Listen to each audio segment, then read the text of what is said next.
లో ఉగాది పండుగ ముందుగానే స్టార్ట్ అయింది. ఎందుకంటే అన్నదాత సుఖీభావ్ ప్రోగ్రామ్ లో భాగంగా గౌరవనీయులు మన రాష్ట్ర ముఖ్యమంత్రి వర్యులు అన్నదాత సుఖీభావ్ అకౌంట్ లో 13వ తారీఖు 4,000 రూపాయలు, అదే రకంగా కేంద్ర నిధులతోటి ప్రధానమంత్రి గారు 2,000 రూపాయలు ఉగాదికి 4-5 రోజుల ముందే అమౌంట్ వేయడం వల్ల మన ఆంధ్రప్రదేశ్ లో పండుగ ముందుగానే స్టార్ట్ అయిందని చెప్పుకోవచ్చు. ఉగాది పండుగ అందులో భాగంగా రాష్ట్ర వ్యాప్తంగా మన రాష్ట్ర గవర్నమెంట్ దాదాపు 6,500 కోట్ల రూపాయలు 47 లక్షల మంది రైతుల ఖాతాలో వేయడం జరిగింది.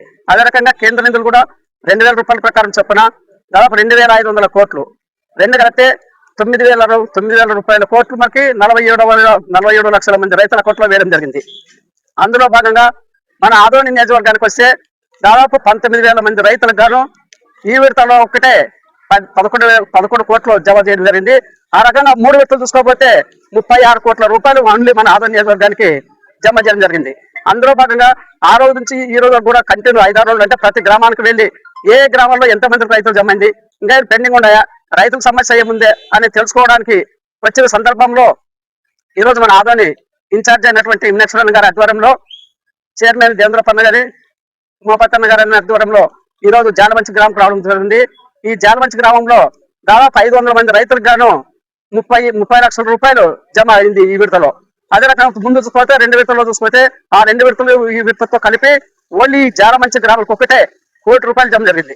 ఈ రకంగా ఒక్క గ్రామానికి అంటే రైతులు బట్టి ఈ 500 మంది రైతులు గాను 1 కోటి రూపాయలు ఓన్లీ 6 నెలల వ్యవధిలోనే 3 విడతలుగా రైతులు జమ జరిగింది. ఈ రకంగా కూటమి ప్రభుత్వం ఏర్పడినప్పటి నుంచి సూపర్ సిక్స్ లో చెప్పిన భాగంగా ప్రతి సంక్షేమ పథకాన్ని కానీ అభివృద్ధి కానీ ఈ రకంగా కూటమి ప్రభుత్వము కరెక్ట్ సమయంలో అందరికీ రైతులకు కానీ ప్రతి బెనిఫిషర్స్ కి ఏ రకంగా సౌకర్యం కల్పిలో ఆ రకంగా సౌకర్యం కల్పిస్తుంది. ఇక గత ప్రభుత్వం చూసుకోకపోతే వాలంటీర్స్ వ్యవస్థ అనేది ఒకటి పెట్టి అందులో ఆ రైతు డబ్బు రావాలంటే ముందుగానే వాలంటీర్ రైతు దగ్గర పోయి మీ పేరు రావాలనుకుంటే మీకు హెచ్చు చేయాలంటే 2,000 ఏంటి, 3,000 ఏంటి, 5,000 ఏంటి అని చెప్పి డిమాండ్ చేసి ఆ రోజు వాలంటీర్స్ ఎంతో అక్రమంగా కొన్ని జరిగాయి.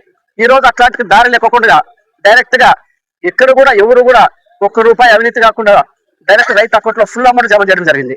గతంలో చూసుకుంటే ఎన్నో రకాల అవినీతి పరిపాలన ఉన్నాయి.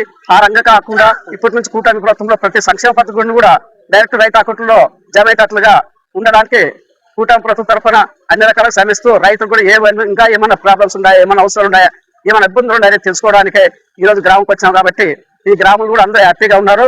అందరు రైతులు కూడా ఎవరు కూడా మిస్ కాలేదు, అందరికి డబ్బులు పడినాయి అని చెప్పి హ్యాపీగా గ్రామస్తులు కూడా అందరూ తెలియజేశారు. ఈ అవకాశం ఇచ్చే పెద్దలందరూ ధన్యవాదాలు. నా పేరు రామకృష్ణ, హౌసింగ్ కార్పొరేషన్ డైరెక్టర్.